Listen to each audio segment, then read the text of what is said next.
আসসালামু আলাইকুম। রক্ত পায়খানা অনেকেরই আছে যাদের রক্ত পায়খানা হয়।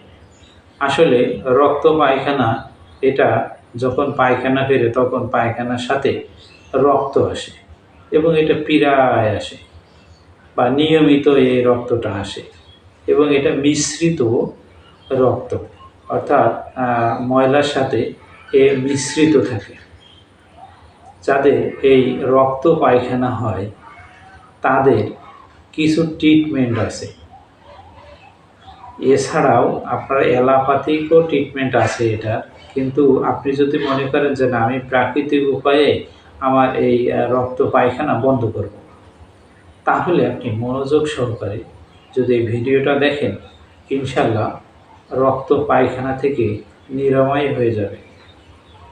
রক্ত পায়খানা নিরাময় করতে হলে আপনার লাগবে 10 গ্রাম ধনেপাতা। ধনেপাতা আপনারা অনেকেই চেনেন, এবং 10 গ্রাম বেলগিরি। এই বেলগিরি আপনারা মশলার দোকানে এটা পেয়ে যাবেন। 10 গ্রাম বেলগিরি, 10 গ্রাম ধনেপাতা, 10 গ্রাম ধনে, শুকনো ধনে এবং 20 গ্রাম মিশ্রি। এই বেলগিরি, শুকনো ধনে এবং মিশ্রি, বেলগিরি এইগুলো সব একত্র করে ভালো করে একটা হামানদিস্তায় হোক বা যে কোনো উপায় হোক এটা গুঁড়া করতে হবে। খুব মিহিভাবে এটা গুঁড়া করার পরে টাটকা পানি, অর্থাৎ টিউবওয়েল থেকে চেপে যে আমরা টাটকা পানিটা পাই, এই টাটকা পানির সাথে 5 গ্রাম পরিমাণ পানির সাথে, টাটকা পানির সাথে হাফ গ্লাস পানির সাথে মিশিয়ে এটা দৈনিক 3 বার খেতে হবে। তাহলেই আপনার রক্ত পায়খানা বন্ধ হয়ে যাবে। এটা খেতে হবে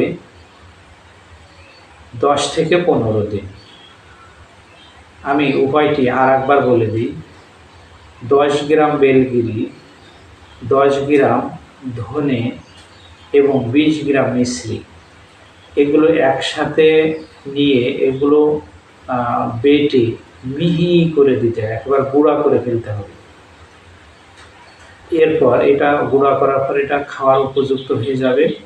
তখন ওখান থেকে 5 গ্রাম পরিমাণ গুঁড়া নিয়ে টাটকা হাফ গ্লাস পানির সাথে মিশিয়ে প্রতিদিন 3 বার খেতে হবে, সকাল, দুপুর এবং রাত্রে। যদি এইভাবে 10 থেকে 15 দিন খেতে পারেন, কোনো ওষুধ ছাড়াই আপনার রক্ত পায়খানা বন্ধ হয়ে যাবে। আল্লাহ আমাদেরকে সঠিক ট্রিটমেন্ট করার, প্রাকৃতিক ট্রিটমেন্ট করার উপায় আয়ত্ত করার তৌফিক দান করুক।